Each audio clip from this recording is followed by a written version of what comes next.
Hello বন্ধুরা, কেমন আছো সবাই? আমিও ভালো আছি। আমরা চলে এলাম নার্সারিতে, বাড়িতে কিছু ফুলের চারা লাগাবো বলে। দেখো কত সুন্দর সুন্দর ফুলের চারা আছে এখানে। তোমাদের বাড়িতে তোমরা লাগাতে চাইলেও তোমরা নার্সারি থেকে এরকম ফুলের চারা নিয়ে লাগিয়ে নিতে পারো। খুব ভালো লাগে, আমার তো খুব ভালো লাগে ফুলের চারা বাড়িতে লাগাতে, বা আমার খুব ফেভারিট ফুলের চারা, যার জন্য আমি নার্সারিতে আসলাম। ফুলের চারা কিছু নিয়ে যাব, পরবর্তীতে ভিডিওতে অবশ্যই দেখাবো কি কি চারা নিলাম।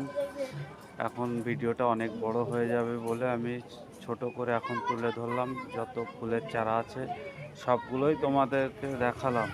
তোমাদের কোন কোন ফুলগুলো ভালো লাগে অবশ্যই কমেন্টে জানিয়ে